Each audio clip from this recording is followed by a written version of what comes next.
Physical optics and gravitational waves के साथ आज इस सिलसिले का दूसरा लेक्चर उसके साथ मैं हाजिर हूँ। और आज हमारा टॉपिक जो है वो ब्रूस्टर्स लॉ से स्टार्ट हो रहा है। हम ब्रूस्टर्स लॉ को समझने की कोशिश करेंगे। देखें, ब्रूस्टर्स लॉ है क्या। तो प्यारे बच्चों, ये बेसिकली पोलराइजेशन का एक मेथड है जो कि रिफ्लेक्शन की वजह से होता है। यानी कि जब लाइट की रे जो है वो किसी सरफेस से रिफ्लेक्ट होकर हमारी आंखों तक पहुंचती है तो वो पोलराइज्ड हो जाती है। अब आमतौर पर ये जो रेज होती हैं, ये लाइट की वेव्स जो हैं, रिफ्लेक्ट होकर ये पार्शली पोलराइज होती हैं, लेकिन किसी एक एंगल पे ये प्यारे बच्चों कंप्लीटली, आप कह सकते हैं, प्लेन पोलराइज हो जाती हैं। देखें, आपके सामने ये एक वीडियो है, एनिमेशन है, इसको डिस्कस करते हैं। प्यारे बच्चों, हमारे लेफ्ट साइड पर ये एक लेजर है और ये देखें, ये लेजर को ऑन किया गया तो इसमें से लाइट की रे निकल रही है। और अब आप देखें कि ऊपर और नीचे, और से देखें, ऊपर जो है हमारे पास ये मटेरियल एयर है जिसका रिफ्रैक्टिव इंडेक्स जो है वो 1 होता है। नीचे जो हमारे पास मटेरियल है ये क्राउन ग्लास है, बेसिकली इसका रिफ्रैक्टिव इंडेक्स जो है वो 1.52 है। अब देखें कि ये लेजर जो है ये लाइट को इस सरफेस के ऊपर, ये जो इंटरफेस है दोनों के बीच में, उसके ऊपर फॉल करवा रही है। इसमें से कुछ हिस्सा लाइट का जो है वो चला जाएगा इस मटेरियल के अंदर जिसका रिफ्रैक्टिव इंडेक्स जो है वो 1.52 यानी कि ग्लास है, और कुछ हिस्सा रिफ्लेक्ट होकर हमें ऊपर इस तरफ नजर आएगा। आप देख सकते हैं कि इस वीडियो में हम जो है ये सोर्स को up and down different angles पर रिवॉल्व करके या मूव करके देख रहे हैं।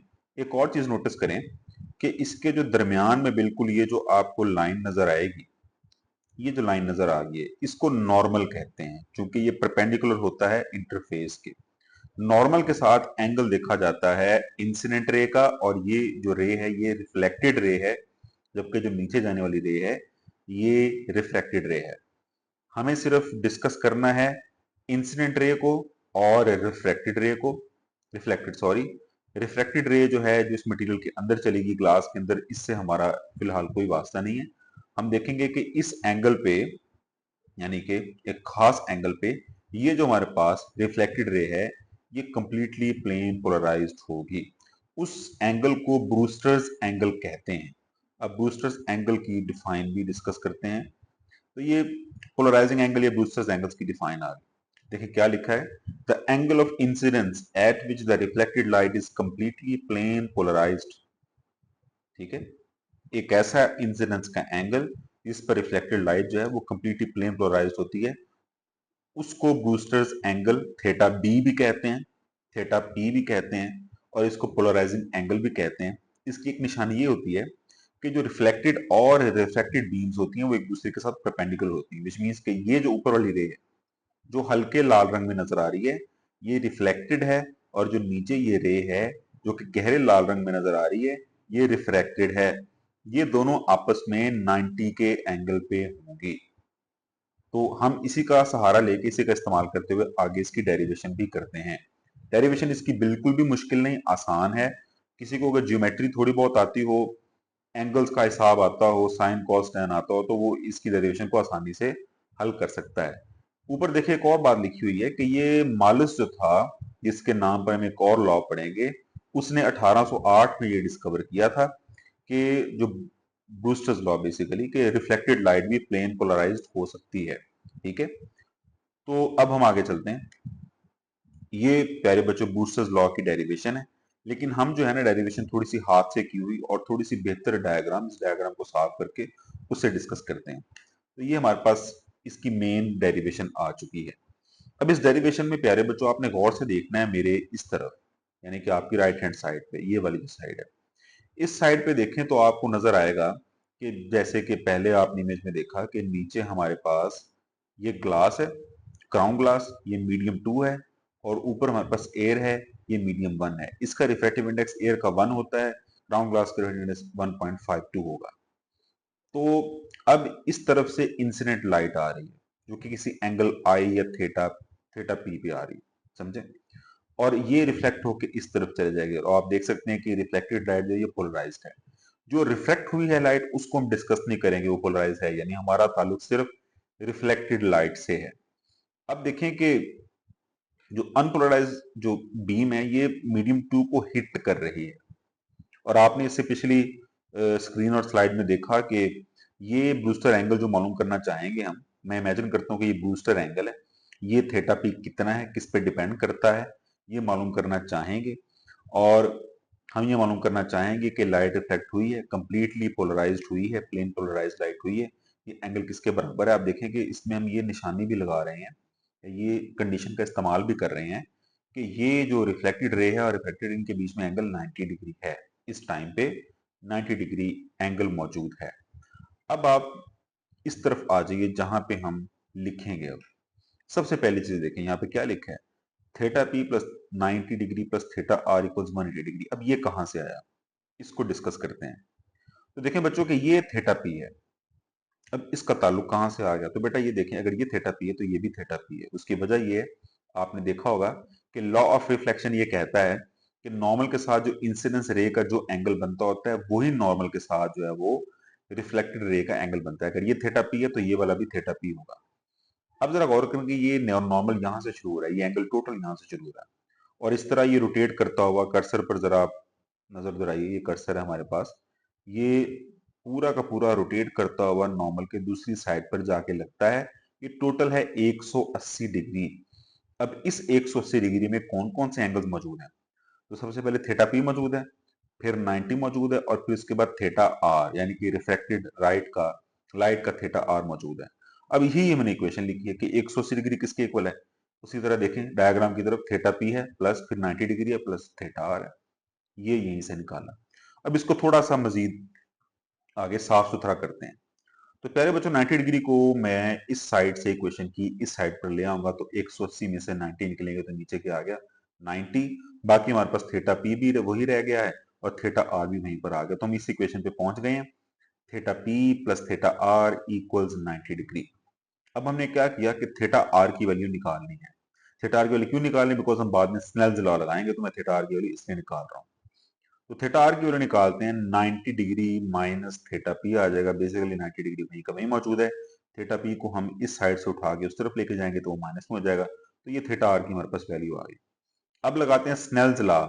स्नेल्स लॉ क्या कहता है कि लाइट जो रिफ्रैक्ट होती है, किसी इंसिडेंट लाइट पे जो रिफ्रैक्शन होती है, विच मीन्स कि जब लाइट पार कर जाती है दूसरे मीडियम में, तो उसके लिए हम किस एंगल पर पार होगी या किस एंगल पर नॉर्मल के साथ वो रिफ्लेक्ट होगी, हम उसको जान सकते हैं इस इक्वेशन से। n1 sin theta 1 equals n2 sin theta 2। n1 क्या है प्यारे बच्चों, ये बेसिकली जिस मीडियम में से लाइट की रे आ रही है जो कि इंसिडेंट रे है उसका रिफ्रैक्टिव इंडेक्स है। थीटा 1 क्या है, उसमें से जो इंसिडेंट रे है उसका क्या एंगल बनता है नॉर्मल के साथ। और बराबर देखें n2 क्या है, जिस मीडियम में लाइट इंटर हो गई है, रिफ्लेक्ट हो गई है, उसका रिफ्रैक्टिव इंडेक्स कितना है। और थीटा 2 क्या है, तो जो रिफ्लेक्टेड रे है उसका नॉर्मल के साथ क्या एंगल बनता है। अगर आप नजर दौड़ाएं तो n1 की जगह n1 ही रहेगा, हमारे पास एयर है, एयर का मीडियम n1 ही रखेंगे। n2 की जगह n2 ही रहेगा, ये हमारे पास क्राउन ग्लास है, हमें फिलहाल पता है इसका रिफ्रैक्टिव इंडेक्स कितना है, अभी पुट नहीं करेंगे, n2 की जगह n2 लिखेंगे। लेकिन देखिए इंसिडेंट रे का थीटा जो वो थीटा पी है, और जो रिफ्रैक्टेड रे का थीटा है वो थीटा आर है। देखिए ये यहाँ पे थीटा आर बना हुआ है। अब देखिए इस इक्वेशन में थीटा आर की वैल्यू हम पहले मालूम कर चुके हैं, वो ये लिखी हुई 90 डिग्री माइनस थीटा पी। इसको पुट कर देते हैं तो देखिए ये इक्वेशन तक हम यहाँ पर पहुंच गए। Sine 90 degree minus theta P, ये वाली साइड वैसे की वैसी रहेगी, इसको हमने क्या कर दिया है 90 डिग्री माइनस थीटा पी में कन्वर्ट कर दिया। अब आपको ये शायद रूल याद हो, मैथ वालों को तो अच्छे से याद होगा कि पहले बच्चों साइन या कॉस में जब भी 90 प्लस या माइनस करते हैं तो वो दूसरे में चेंज होते हैं, यानी कि साइन कॉस में चेंज हो जाएगा, कॉस साइन में चेंज हो जाएगा। फिलहाल हमारे पास यहाँ पर साइन है, 90 डिग्री माइनस थीटा पी बराबर कॉस थीटा पी के इक्वल हो जाएगा। तो इस इक्वेशन में ये वाली जो इक्वेशन है इसके अंदर हमने ये वैल्यू पुट की है, तो हमारे पास आ जाएगा, ये देखिए n1 साइन थीटा पी वैसे का वैसे ही आ गया, और n2 भी ऐसे ही आ गया, लेकिन साइन 90 माइनस थीटा पी की बजाय यहाँ पर कॉस थीटा पी आ चुका है। इस इक्वेशन तक हम पहुंच गए। अब हमें और कुछ नहीं करना, इसको क्रॉस मल्टीप्लाई करना है। देखिए साइन थीटा इधर ही रहेगा, कॉस थीटा को उसके नीचे ले आएंगे, और n2 इधर ही रहेगा, n1 को इसके नीचे ले आएंगे। ये देखिए इक्वेशन आ गया आपकी सीधे हाथ पे जो नीचे लिखी हुई है, sine theta P over cos theta P equals n2 over n1। अब आपको पता है इक्वेशन का इस फॉर्मूला का कि साइन थीटा पी और कॉस थीटा पी जो ये tan में कन्वर्ट हो जाएंगे, because sine theta over cos theta equals tan के होते हैं, n2 ओवर n1 वैसे का वैसे ही रहेगा। तो ये हमारे पास थीटा पी की एक तरह से वैल्यू आ गई। आप tan को उस तरफ ले जाएं तो थीटा पी भी वैल्यू आ जाएगी। ये इक्वेशन हमारे लिए काफी है। लेकिन इसमें एक और चीज देखें कि अक्सर औकात जो इंसिडेंट रे होती है वो एयर में से आती है, तो जब वो एयर में से आएगी तो उसका जो मीडियम वन होगा वो एयर होगा और n1 इक्वल्स 1 के होगा।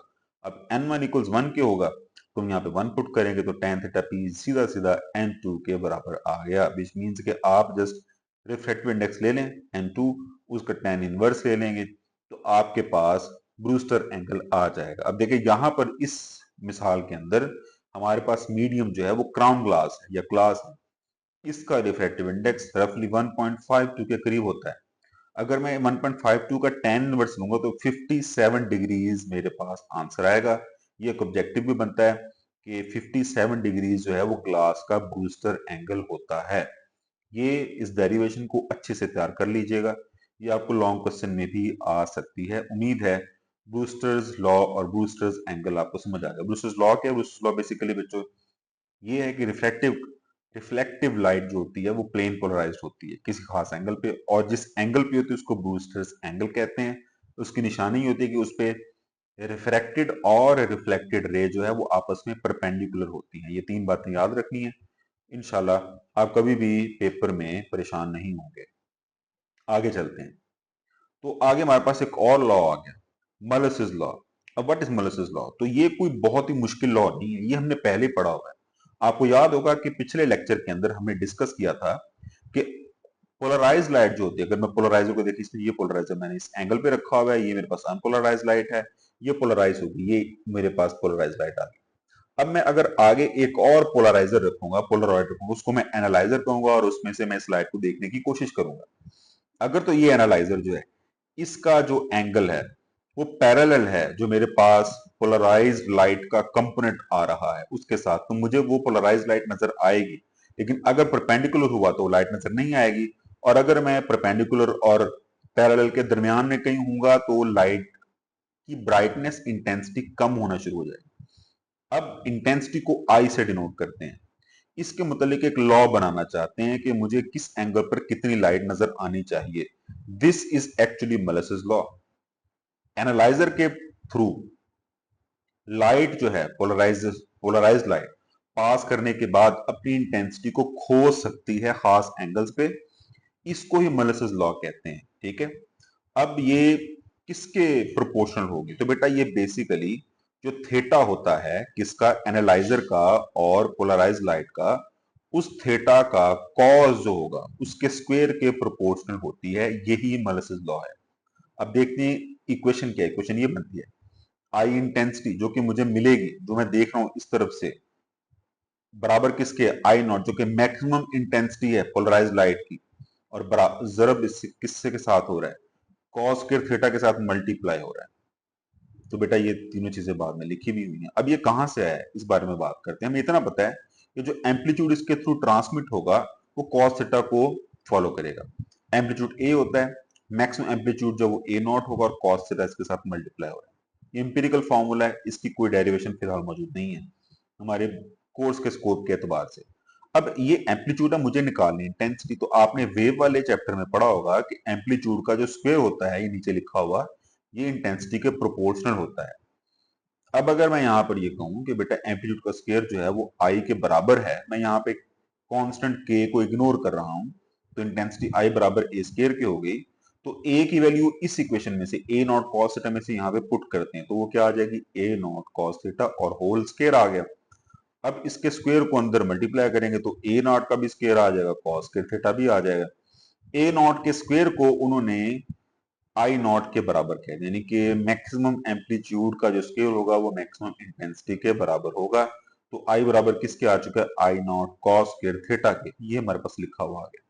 अब आपके इसमें सवाल क्या आ सकते हैं, एक तो ये जो आपके सामने डायग्राम है इसकी स्टेटमेंट है और इंटेंसिटी को एम्पलीट्यूड से निकाला हुआ है, ये आपको लॉन्ग क्वेश्चन में आ सकता है। लेकिन इसके अलावा आप इसमें डिफरेंट वैल्यूज पुट करके दिखा सकते हैं कि हमारे पास इंटेंसिटी कब मैक्सिमम होगी कब मिनिमम होगी। चलें आगे चलते हैं। तो अब देखें कि ये स्पेशल केसेस आ गए। केस वन क्या है?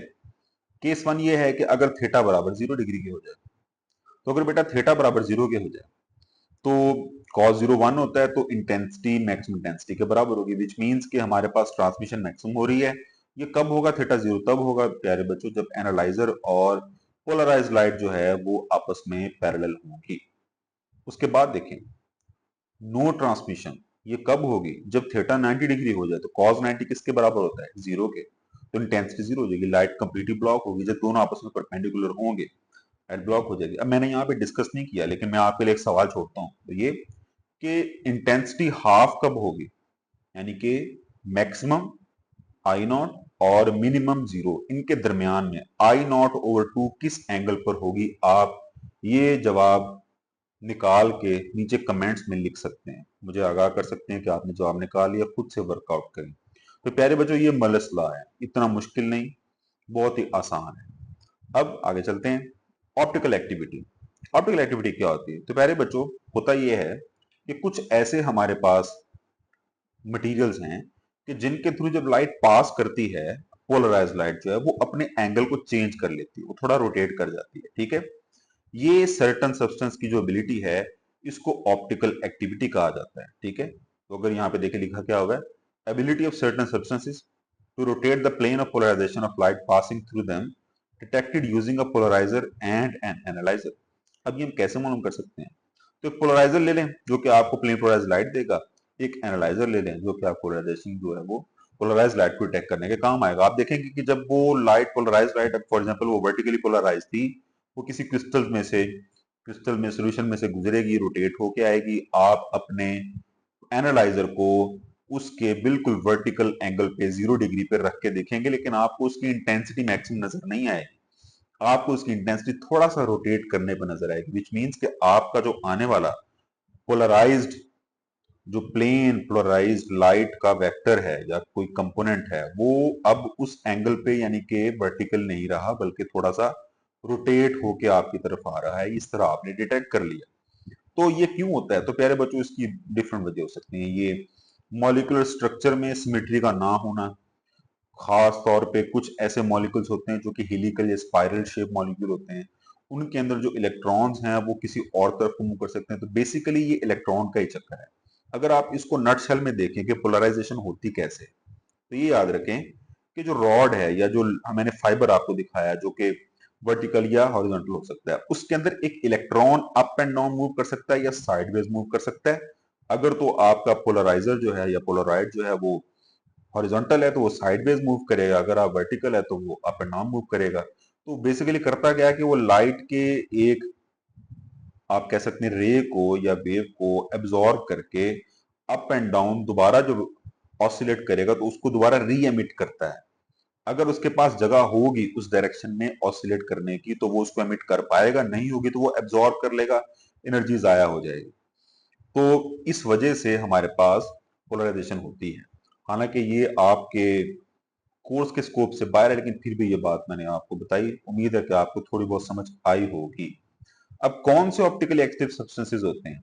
तो क्वार्ट्ज क्रिस्टल है, सिनेबार है, मरकरी सल्फाइड है, शुगर वाटर है यानी कि ग्लूकोज मिला पानी, शीरा जिसे कहते हैं, इंसुलिन या कोलेजन, ये सारे के सारे ऑप्टिकल एक्टिव सब्सटेंसेस हैं। ऑप्टिकल रोटेशन किस चीज पे डिपेंड करती है? मैं ये तो कह सकता हूँ शुगर वाटर है, चलिए इसी की बात मान लेते हैं।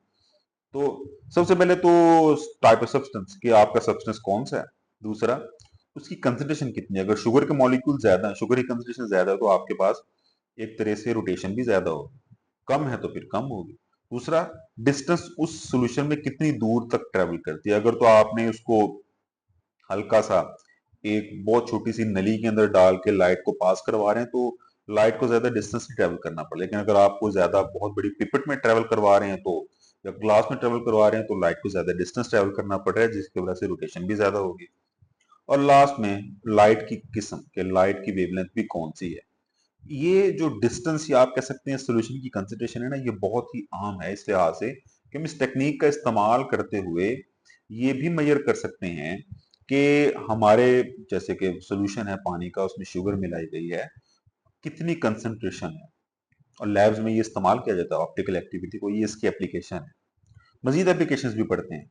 तो देखें अब पोलराइजेशन की एप्लीकेशंस कितनी, तो बेटा 5 एप्लीकेशंस के बारे में यहाँ पे डिस्कस किया गया है।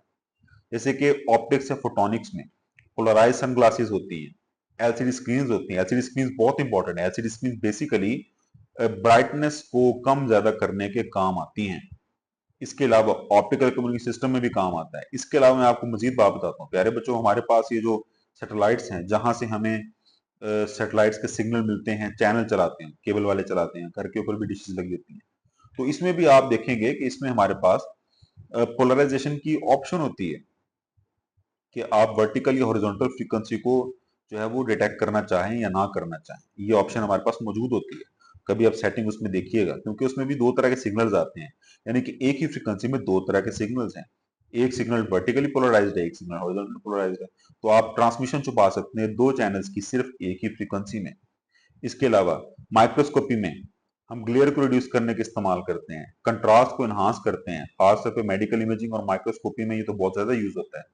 तो अब चूंकि ये यूज हो गया तो मेडिकल एप्लीकेशन भी आ गए, सर्जरी में यूज कर सकते हैं, डिफरेंट टिश्यू टाइप्स को आप कह सकते हैं डिस्टिंग्विश करने के लिए यूज कर सकते हैं, एस्ट्रोनॉमी में यूज करते हैं। हमारे पास जो स्टार से आती हुई रोशनी या माइक्रोवेव बैकग्राउंड रेडिएशन है, उसको डिटेक्ट करने के लिए इस्तेमाल कर सकते हैं। Biology, chemistry, communication system, stress analysis, quality control सब में यूज कर सकते हैं। बल्कि आप देखेंगे कि बाजार से पोलराइज्ड सनग्लासेस मिलती हैं, जिनका हम इस्तेमाल करते हैं। ठीक है, तो वो क्या करती हैं, तो बेसिकली वो, क्योंकि रिफ्लेक्टेड लाइट जो हम तक पहुंच रही है वो पार्शियली या कंप्लीटली पोलराइज्ड होती है, तो वो उस लाइट को एक तरह से जो कि रिफ्लेक्ट होके आ रही है, जो कि ग्लेयर प्रोड्यूस करे, उसको ब्लॉक करने के काम आती है। अब मैं आपको एक इमेज दिखाता हूँ। इस इमेज को देखें। इस इमेज में आपको लेफ्ट साइड पर ग्लेयर नजर आ रही है कि पानी के ऊपर से चमक नजर आ रही है, दरख्तों के ऊपर से चमक नजर आ रही है, दूर से भी करीब से भी। इसको ग्लेयर कहते हैं। ये जो ग्लेयर है प्यारे बच्चों, ये बेसिकली रिफ्लेक्टेड लाइट है जो कि सरफेस से हम तक पहुंच रही है। तो ब्रूस्टर का लॉ क्या कहता है कि ये लाइट पोलराइज्ड है, विच मीन्स कि अगर समझें कि ये हॉरिजॉन्टली पोलराइज्ड है, तो मैं अगर अपनी ऐनक जो है, ग्लासेस जो है, उसमें पोलराइड लगा लूं जो कि वर्टिकल पोलराइज्ड, तो वो क्या करेगा, वो इस लाइट को ब्लॉक कर देगा, बाकी लाइट को आने देगा। तो देखिए आप अपने राइट साइड पे, तो इसमें यही हो रहा है। दरख्तों के ऊपर से ग्लेयर खत्म हो गई, पानी के ऊपर से ग्लेयर खत्म होगी, आप पानी के अंदर भी साफ सुथरे अंदाज में देख सकते हैं। तो आप देखें कि ये किसकी बदौलत है। ये बेसिकली ब्रूस्टर्स लॉ और मेलिसस लॉ दोनों का इस्तेमाल है। ब्रूस्टर्स लॉ क्या है कि लाइट आती ही जो हमारे पास वो प्लेन पोलराइज्ड या पार्शियल पोलराइज हो रही है। और मेलिसस लॉ क्या कहता है कि अगर मैं पोलराइड को या एनालाइजर को उसके 90 डिग्री पे रखूंगा तो वो ब्लॉक हो जाएगी। तो अगर आपको क्वेश्चन आए कि ये सनग्लासेस जो हैं, पोलराइज सनग्लासेस, ये किस लॉ का इस्तेमाल करते हैं, तो बेसिकली बच्चों ये दोनों लॉज का इस्तेमाल कर रहे हैं, और ये दोनों लॉज हमारी जिंदगी में बहुत ही अहम है। उम्मीद है आपको पोलराइजेशन का जो पार्ट है वो अच्छे से समझ आ गया होगा। इंशाल्लाह नेक्स्ट पार्ट ग्रेविटेशनल वेव्स वाला, उसके साथ दोबारा हाजिर होंगे आपके हित में। शुक्रिया।